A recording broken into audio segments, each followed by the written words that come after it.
yo, you're from the Neighborhood Quarter Guy here, and welcome to 2016! Yeah, it's time to put this past year behind us and look forward to a new year filled with promise and hope. And determination. Yeah. So, I'm probably going to tell you what I would like to get done this year. Well, right now I'm scripting my first list, which is a bit of a change from the past couple years. Instead of top 10 games I played in 2015, which, to be honest, I'm not sure I could do because I played so many good games, and I had a habit of starting games and not finishing them. Darn me. Instead, I'm going to do my list of the top 10 games I'm excited for in 2016. I'm working on the script for that right now. I've got my order set up, and I'm planning to get this done before the end of the month. Other topics I have planned right now are, well, topics I'd like to do currently are top 10 video game mindfucks. You know, those moments that are so weird and bizarre that they make you go WTF in your head. Sometime during the summer, possibly, I like to do the top 10 fire levels, because I see a lot about water and ice levels. I'd like to give fire levels there, too. Hopefully in June, one list I would like to do is top 10 fathers in video games in honor of Father's Day. And one remake of a list I've done before that I really should probably do, top 10 Astral Heats Extend, following the naming convention of the BlazBlue series. They always have Extend for the enhanced version of the game. Well, they had one for Continuum Shift and Chrono Phantasma.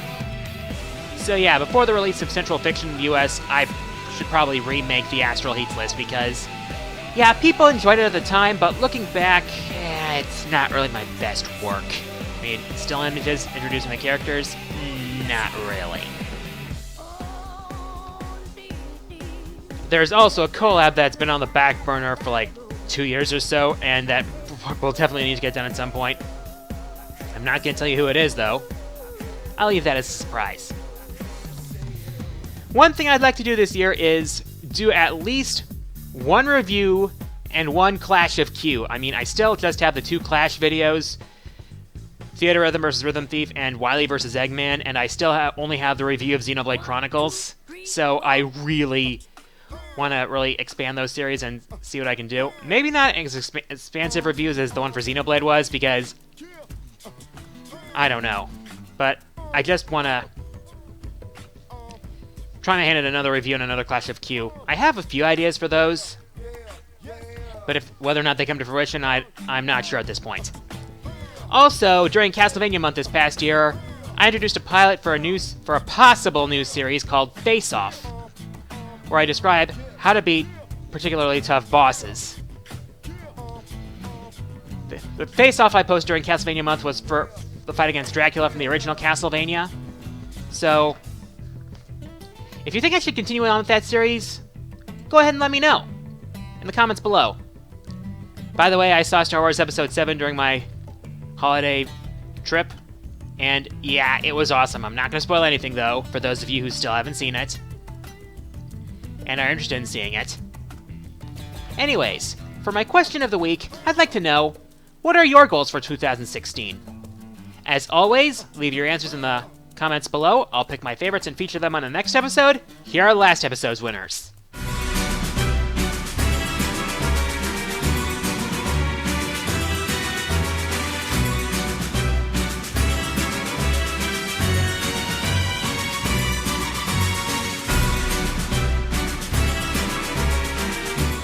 And with that, time for the Fourth Wall Mailbag.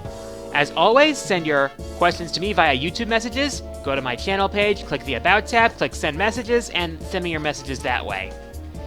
I'll answer my favorite questions on the next episode. First question this week comes from Sunshovel, who asks, which of the rejected Skullgirls DLC characters do you think should have made it in the game itself? Yeah, this may seem like an odd choice, but I really wanted to see Hubrecht get in. Or as the fanbase called him during his introduction, Heartstrong, because he looks like a mashup between Heart Aino from Arcana Heart and Armstrong from Full Metal Alchemist. He seems that way personality-wise. He seemed that way personality-wise too. But he seems like it would have been a fun character to play. I'm not really sure about how about how many grapplers there were. Well, Beowulf was probably the only major grappler in Skullgirls. But I would have liked to see Hubrecht get in as well. That would have been really nice. It would have been funny, to be honest. Next question comes from Papyrus the Great, who asks, who's your favorite and least favorite Undertale character? I'd say my personal favorite of the characters was Papyrus, mainly because of his humor and his thing for spaghetti.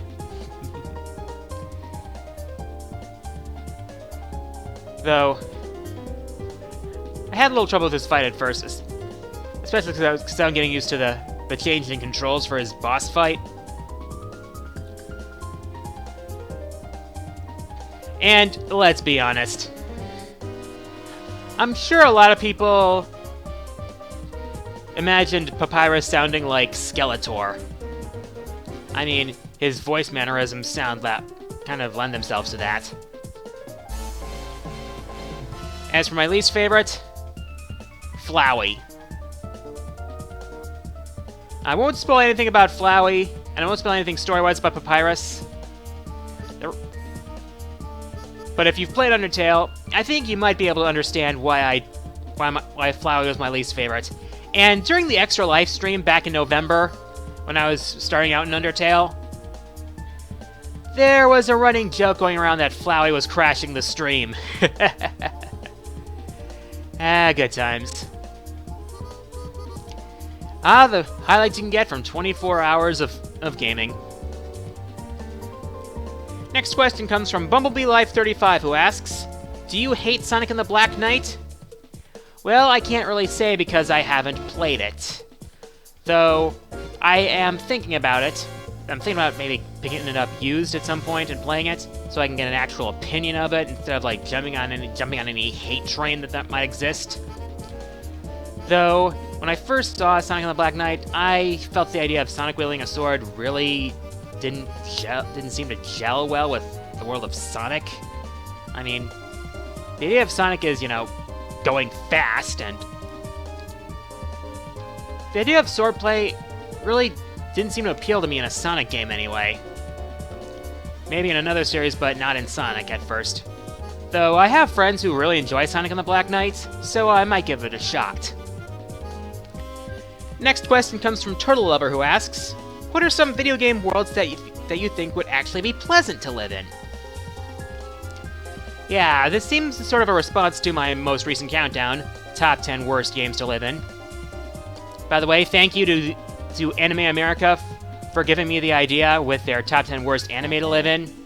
Yeah, I have openly admitted that their list heavily inspired mine, both in the credits and in the description of my video.